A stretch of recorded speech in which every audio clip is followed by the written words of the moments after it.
Ever since I heard about the Mask Festival in a small town in Sicily, I was fascinated.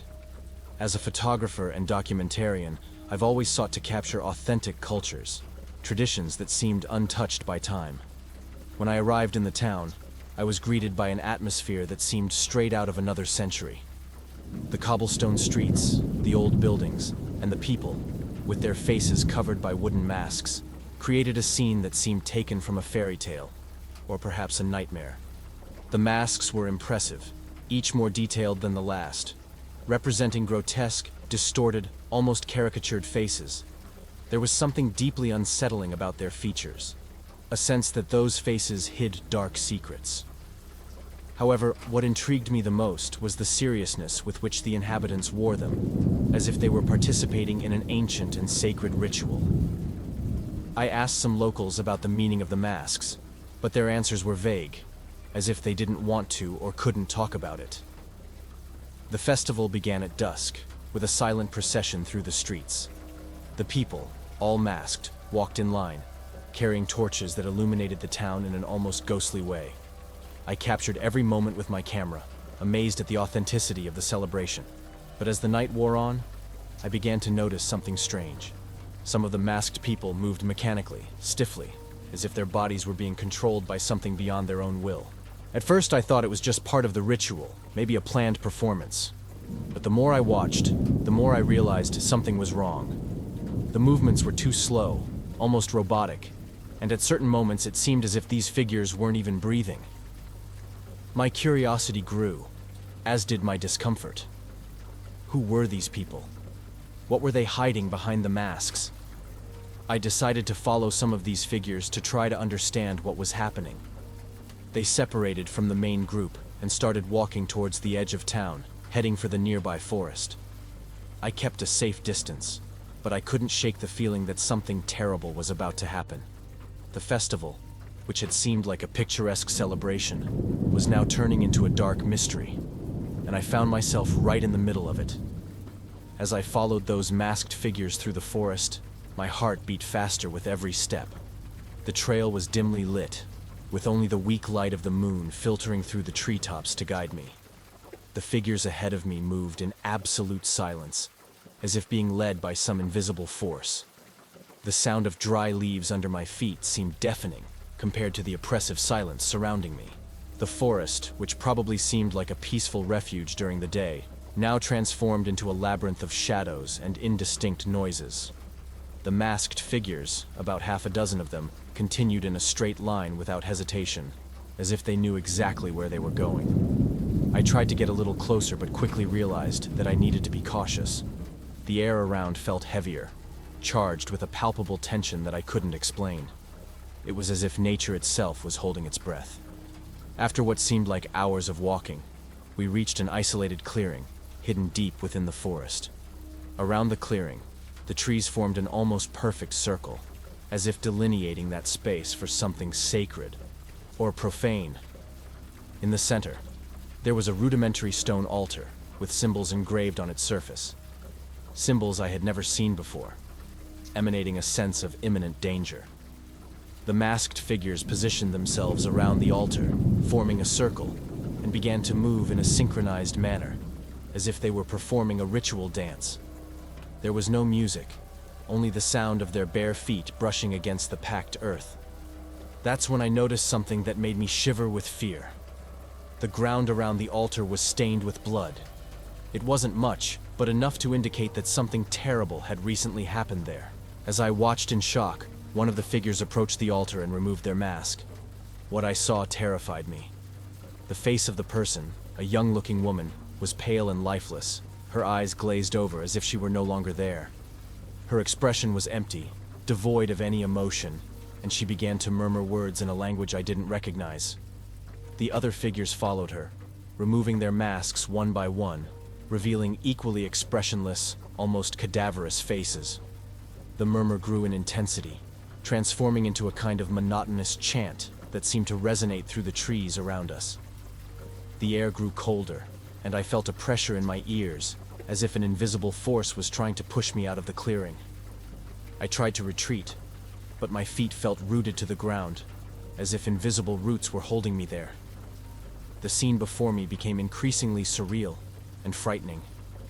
Suddenly, the woman leading the ritual raised a dagger she had pulled from within her cloak, and the metallic gleam of the blade in the moonlight made my stomach turn. With slow, deliberate movements, she cut her arm, letting the blood flow onto the altar. The other figures imitated her, each offering their blood to the ritual. The metallic smell of fresh blood mixed with the cold night air, and I felt my body stiffen in pure terror. I was witnessing something ancient, something that should not be seen by outside eyes, and now I feared there was no escape for me. The terror that gripped me in that clearing was unlike anything I had ever felt before. The scene before me was surreal, yet terrifyingly real. The masked figures, now revealed as almost human, continued to bleed over the altar, their monotonous chants echoing through the forest. The sense of imminent danger was so intense that it nearly paralyzed me. But some deep-rooted survival instinct finally made me react. I knew I needed to get out of there, and fast. I began to slowly back away, trying not to make any noise, but every leaf and dry twig under my feet seemed to amplify the sound of my movement. The chanting of the masked figures seemed to envelop them in a deep trance, giving me a false sense of security. But before I could take the next step, the chanting abruptly stopped, and the silence that followed was deafening. The sound of my ragged breathing seemed to echo in the empty clearing. My heart raced, and the certainty that I had been noticed took hold of me. I turned to run, but what I saw froze me in place. Some of the masked figures, still with their pale, expressionless faces, were staring at me, their vacant eyes fixed on me. There was no emotion in their faces, but the way they moved toward me, slowly and deliberately, was more terrifying than any expression of anger or violence. It was as if they knew I had nowhere to run, that the forest was theirs, and that I was trespassing in their sacred space. I fought against the rising panic and forced my legs to move. I started running back down the trail as fast as I could, but the sound of footsteps behind me told me they were following. The weight of fear made me slower, and the darkness of the forest, which had seemed like ordinary darkness before, now seemed to pulse with a malevolent energy, as if the shadows were trying to grab me and pull me back to the clearing. The trees seemed to close in around me, making the path narrower and more difficult to follow. The sound of the masked figures' footsteps grew closer. I felt a deep despair take hold of me when I realized I was no longer on the trail. I was lost in the forest, and the fear that they might catch up with me at any moment almost made me collapse. But then, a terrifying thought crossed my mind. What if I had never left the clearing? What if the forest itself was toying with me, keeping me trapped in an endless nightmare? My accelerated breathing and pounding heartbeat sounded like drums in my ears. Suddenly, I tripped over an exposed root and fell to the cold, damp ground. The impact was painful, but fear was a powerful anesthetic.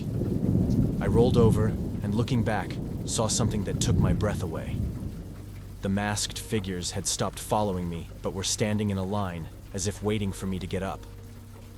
There was no urgency in their movements, just a certainty that, one way or another, I would eventually return to them. It was at that moment that I realized something even more terrible. The masks they wore, which I had believed to be ceremonial adornments, were not real masks. They were fused to the faces of those beings, as if the flesh itself had been molded to create those grotesque expressions. I was facing something much older and more sinister than a simple cultural celebration. Those beings were not human, at least not anymore. With one last effort, I managed to get up and keep running, not knowing where I was going, only aware that I needed to get away from those figures. After what seemed like hours of desperate fleeing, I finally found a clearing lit by a faint ray of moonlight. I ran towards it, stumbling at the edge of the village, where the lights of the houses began to appear in the distance. When I finally found myself safe, I fell to my knees, exhausted and in shock. The town that had once seemed charming to me was now a place of absolute terror. I knew I could never tell anyone what I had seen because no one would believe me. But what terrified me most was knowing that the festival, that facade of cultural celebration, would continue year after year, and that other people, like me, might be drawn to that place, never knowing what really happened behind the masks.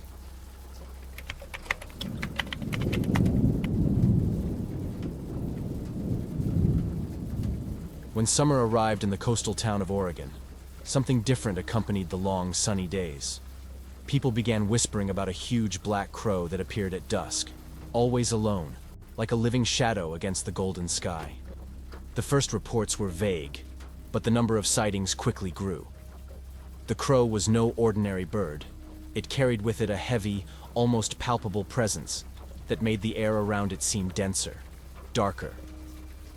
And then there was the smell, a pungent odor of blood and decay that followed the crow wherever it went. I first heard the story when a friend showed me an online article about the sightings. As someone who had always been skeptical and curious, I couldn't resist the opportunity to investigate something that was stirring the town so much. I learned that some believed the crow was a harbinger of death, a sign that something terrible was about to happen. Others said it was a messenger of ancient forces, returning to claim something long forgotten. But to me, it was just a story to be unraveled, a mystery to be solved.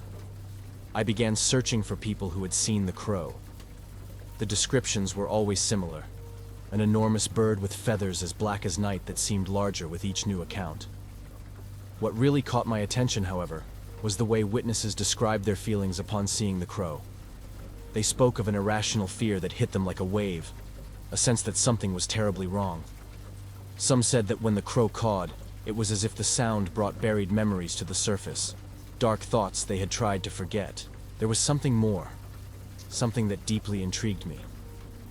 Almost everyone mentioned the smell of blood that accompanied the crow, a smell that lingered in the air even after the bird had disappeared. It was a detail that didn't make sense, leading me to think that perhaps there was something more, something that wasn't being said.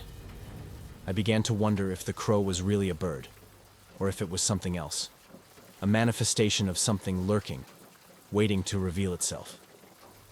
Determined to find the truth, I prepared my equipment, a high-resolution camera and an audio recorder, and set out to find the crow on my own. I knew it could be just a legend, a story exaggerated by impressionable minds, but there was something in the way people talked about the crow that made me believe there was more to it. Something real, something dangerous. I spent days roaming the town and its surroundings, following the clues from the sightings. Every time someone mentioned seeing the crow, I would go to the location, trying to capture some evidence. But the crow always seemed to be one step ahead, appearing in unexpected places, leaving only its trail of fear and that disturbing smell behind. I began to feel a strange obsession, as if my mind was being drawn to the mystery in a way I couldn't control. And then, one summer afternoon, I saw it. The crow was perched on a high branch at the edge of a secluded clearing. It was bigger than I imagined, and its eyes, black and shining, seemed to observe me with cold, calculating intelligence. The air around it was heavy, as if nature itself was holding its breath. The smell of blood and decay was overwhelming, and for a brief moment, I felt a deep nausea. But instead of retreating, I felt an irresistible need to get closer. I had to understand what was happening, and the crow, somehow, was the key to it. With the camera in hand, I began to approach the crow in the clearing. Each step seemed to increase the weight of the air around me, as if gravity was intensifying. The crow remained motionless, watching me with those black, piercing eyes. For a moment, I thought it would simply fly away, but instead, it let out a deep, resonant caw. The sound reverberated through the clearing, seeming to linger longer than natural, as if the trees and ground were echoing the call. That's when the visions began. As soon as the crow's cawing ceased, I was flooded with images that made no sense, like flashes of memory that didn't belong to me. I saw scenes of extreme violence, brutal deaths, and moments of despair that seemed to unfold before my eyes, yet at the same time felt distant, as if I were watching an old recording. The images were so vivid that I felt part of them, experiencing the pain, fear, and agony of the victims. I tried to back away, to distance myself from the crow and the visions, but it was as if my feet were glued to the ground. The smell of blood grew stronger, more nauseating. And each time the crow cawed, new visions emerged, each more disturbing than the last. It didn't take long for me to start noticing a pattern. The visions weren't random. They showed specific events that, though horrific, seemed to have a connection with the town and its inhabitants. I realized that some of the people in the visions were familiar faces, residents of the town. With each new vision, the images became clearer, closer, as if they were about to happen. And then I understood the terrible truth. The crow wasn't just a harbinger of death. It was a living premonition, a force that brought forth the worst of what was to come, revealing imminent tragedies that, in some way, it seemed to be controlling or predicting. In a moment of desperate lucidity, I tried to focus the camera on the crow to capture any evidence that could prove what was happening. But the camera failed, the lens fogging up with a mist that seemed to come from nowhere. The crow continued to stare at me, its eyes seeming to glow with an ancient, sinister knowledge. I knew I had to get out of there, but my body seemed paralyzed by fear and the visions, which continued to unfold in my mind like a movie I couldn't turn off. The crow's last caw was the most terrifying. The sound was accompanied by a vision that left me in shock. I saw the town, my town, destroyed by a series of violent and catastrophic events.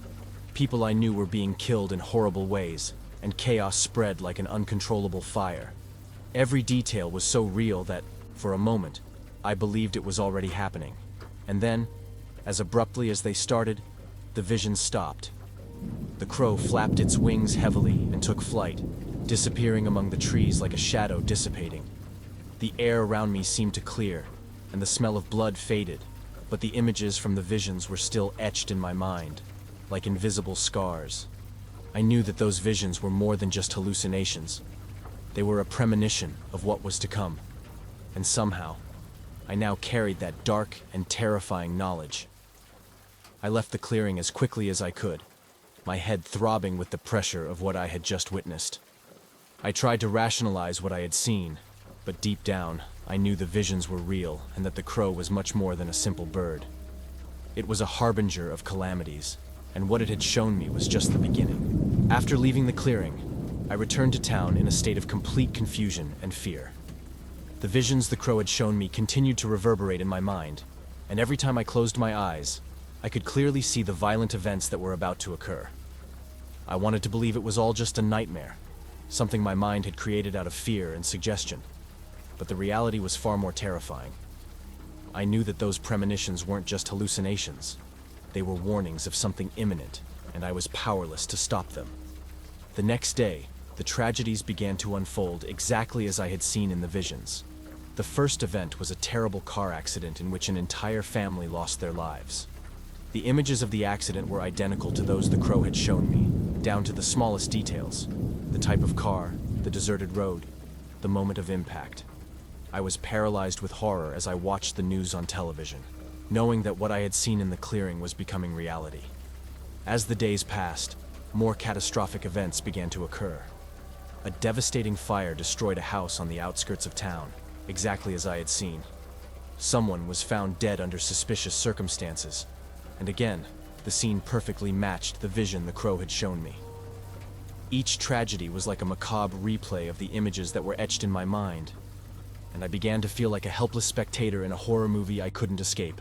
What terrified me the most was the feeling that, somehow, I was connected to these calamities. It was as if, by witnessing the visions, I had been marked, becoming part of what was happening. I tried to warn people, to tell them about the crow and what I had seen, but no one believed me. I was treated like a lunatic, a paranoid who was seeing things. But I knew that every word I said was true, and that the crow was always one step ahead, orchestrating the chaos that was spreading through the town. I started avoiding the areas where the tragedies occurred, but even so, the visions continued to torment me.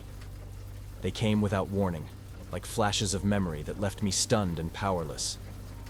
I saw more deaths, more destruction, and the sense of despair deepened.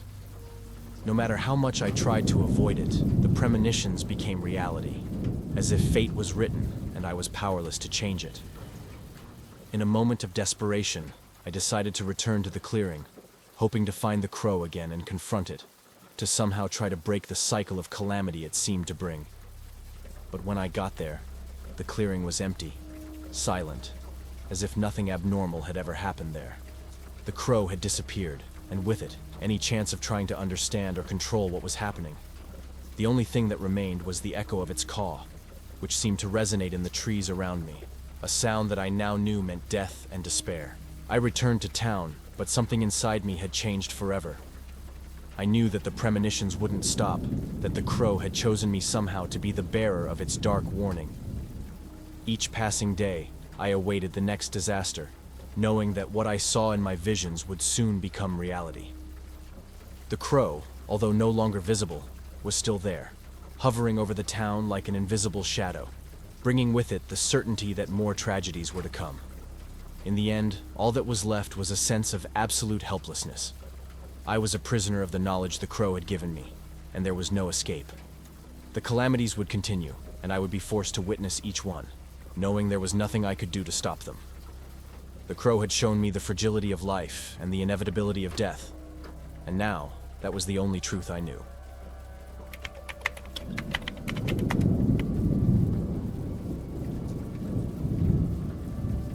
It was during a particularly hot summer that my friends and I decided to rent a secluded cabin on the shores of a lake in Vermont. We wanted to disconnect from the world, far from the responsibilities of work in the city. The cabin seemed perfect, surrounded by ancient trees and with a spectacular view of the lake. It offered exactly the kind of tranquility we were looking for. The nearest town was over an hour away, and everything seemed ideal for a week of rest and fun. However, from the moment we arrived, I felt that something wasn't right. There was a strange silence around the cabin, a kind of stillness that made even the sound of our voices seem out of place. The locals we met before heading to the lake subtly warned us, mentioning an old legend about the cabin. They said that in the 70s, a family had been brutally murdered there, and the place had never been the same since. They talked about strange noises at night, shadows that moved among the trees, and a metallic smell that permeated the air. Initially, we didn't take these stories seriously. They were just legends, village tales to scare unsuspecting tourists. We laughed at the warnings, convinced that we would have a peaceful week without worrying about superstitions. The cabin itself was rustic but comfortable, and the view of the lake at sunset was stunning. It seemed like the perfect place to relax, far from everything. But soon, strange things began to happen. On the first night, while we were preparing dinner, I noticed a strong smell of iron in the air. I thought it was just the rust in the local water, but the smell was so penetrating that it seemed to seep into every corner of the cabin. I didn't pay much attention to it, attributing it to the old plumbing in the place. However, my friends also started commenting on the smell, and as the night wore on, it became stronger, almost unbearable. The next day, while we were walking through the forest around the cabin, we found something that made us uncomfortable. Several strange symbols were carved into the surrounding trees, symbols none of us could identify. They were intricate geometric shapes, almost hypnotic, and although we tried to rationalize them as some form of vandalism, the truth was that they deeply disturbed us. There was something about the symbols that seemed ancient, almost ritualistic, as if they were part of a long-buried secret. The days passed, and the feeling of discomfort grew. We began hearing noises at night, soft footsteps upstairs, creaking doors, and whispers that seemed to come from the walls. Each of us tried to hide our fear, but we knew that everyone was feeling the same thing. The legend of the murdered family began to weigh on our minds, and the metallic smell of iron persisted, becoming more intense, as if it was impregnated in the cabin's wood. I began to realize that we were being watched. I couldn't identify where this feeling came from, but I knew we weren't alone. The shadows in the trees around the cabin seemed to move at night, and every time I looked at the lake, I felt as if something was waiting, hidden beneath the dark surface of the water. The sense of tranquility we had felt when we arrived at the cabin had completely dissipated, replaced by a growing sense of dread that we couldn't ignore. The first signs that something was very wrong began to manifest in small details. The clock on the cabin wall seemed to be off, changing time without explanation. Sometimes the hours would advance much faster than they should, while at other times it seemed as if time stopped completely. At first, we thought it was just a defect in the old clock, but soon we realized that something much stranger was happening. On the third night, after a tiring day of exploring the forest, we decided to turn in early. We were exhausted, and everyone wanted to sleep, hoping that the growing discomfort was just a result of accumulated fatigue. However, that night, sleep was different.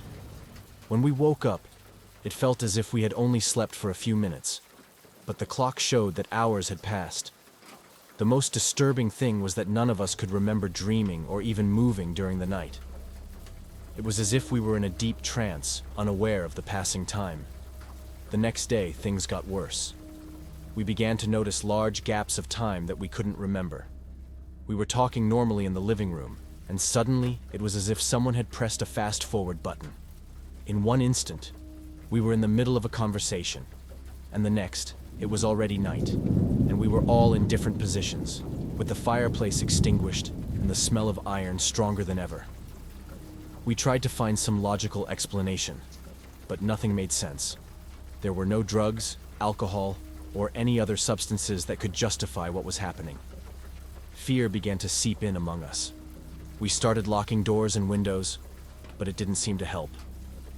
During the night, I woke up several times with the feeling that there was something in the cabin, something that didn't belong to this world. The feeling was so intense that it made me get up and turn on all the lights, but there was nothing but shadows lurking in the corners, shadows that seemed denser than they should be. My friends also reported feeling this presence, a sense that we were being closely watched, but always from just outside our field of vision. It was on that same night that the bloodied figure appeared for the first time. We were all in the living room, trying to distract ourselves with card games, when the wall mirror reflected something that wasn't there. A pale figure, covered in blood, was standing behind us, its eyes fixed on something beyond the mirror. When we turned around, the figure was gone, but the reflection remained for a few seconds, before fading completely. We were paralyzed with fear, not knowing what to do or how to react. Was it a collective hallucination? Or were we witnessing something much more sinister? The smell of blood was now impregnated in the cabin, mixed with the metallic smell that had already been tormenting us. We could no longer ignore that something was deeply wrong. The symbols carved into the trees began to make sense, though in a way none of us wanted to admit. They seemed to be part of an ancient ritual, a ritual that was being reactivated, and the presence of the bloodied figure was the first sign that the ritual was progressing. The cabin, once a picturesque refuge, was now becoming a prison, and the time lapses were like portals to a nightmare from which we couldn't escape. We began discussing the idea of leaving, but every attempt to leave the cabin was interrupted by an indescribable feeling of dread, as if the very act of thinking about leaving was being punished by something invisible. Every time we considered leaving, something would happen. A door would slam on its own, the sound of footsteps upstairs, or the reflection of the figure in the mirror, appearing just long enough to freeze us in place. We were being tested, manipulated, and the fear we felt was the weapon the cabin used against us. The terror reached its peak when we realized that the cabin was not just the setting of a past tragedy, but the stage for something much older and more malevolent. That night, as we tried to sleep, we all woke up simultaneously to the sound of distant thunder. But the thunder didn't come from outside. It seemed to reverberate within the cabin itself, as if the place was alive and pulsing with sinister energy. I quickly got up, as did my friends, and we were drawn outside, into the darkness of the night. As we stepped outside, we saw the symbols carved into the trees around the cabin begin to glow with a faint, almost imperceptible light. The sight was both hypnotic and terrifying. The symbols, which had previously seemed like strange and ancient marks, now revealed themselves as part of a much more complex and intentional ritual. It was as if we were standing at the center of a giant mandala carved into the forest, a mystical symbol activated by forces beyond our understanding. As we watched, the smell of blood intensified to the point of becoming almost unbearable. The air around us felt dense, impregnated with an energy that seemed to want to suffocate us. We tried to retreat back into the cabin, but the door was locked, and none of our keys worked anymore. We were trapped outside, surrounded by the symbols that now glowed intensely, forming a barrier that seemed to pulse with ancient power. The bloodied figure we had seen before in the mirror appeared again. But this time it wasn't a reflection. It was standing before us, emerging from the shadows of the forest. It was a woman, with empty eyes and a body covered in open wounds, as if she had been brutally attacked. She approached slowly, without making a sound, and stopped a few meters from us. We were frozen with fear, unable to move or speak. The figure raised a hand, pointing to the symbols glowing around us, and suddenly everything made sense. The family that had been murdered in the cabin wasn't just the victim of a common crime. They had been sacrificed in a dark ritual, a ritual that was being repeated at that very moment. The symbols on the trees were part of an ancient spell, intended to trap the souls of the dead and bring them back into an endless cycle of revenge. And we, by choosing that cabin, had become the next victims. Part of the sacrifice needed to complete the ritual and appease the spirits that resided there. We tried to run, but the forest seemed to close in around us, each tree, each shadow becoming a barrier. Time began to distort again, with minutes stretching into hours and hours disappearing in seconds. The world around us seemed to fragment, as if we were being pulled into a different reality, one where time and space no longer followed natural laws. We were trapped within the ritual, and each attempt to escape only brought us closer to our fate. The figure of the bloodied woman approached us, and we could feel the cold emanating from her body, the smell of death that accompanied her. She didn't need to speak. Her presence, her empty gaze, said it all. We were doomed. The ritual demanded more blood, more lives, and we were the chosen ones to perpetuate the cycle. We tried to fight, but our strength was drained by the forest itself, as if the ground was sucking our vitality. When dawn finally arrived, the glow of the symbols began to fade, as did the figure of the woman. But we knew that the ritual had been completed. The cabin doors opened on their own, as if inviting us back inside. But we knew we were no longer the same people who had arrived there. We had crossed a threshold from which there was no return, and the cabin, now silent, patiently waited for its next victims. When we finally managed to leave, the feeling of relief was momentary. We knew that what had happened there would follow us forever, and that the ritual, though dormant, would continue, waiting for the right moment to start again.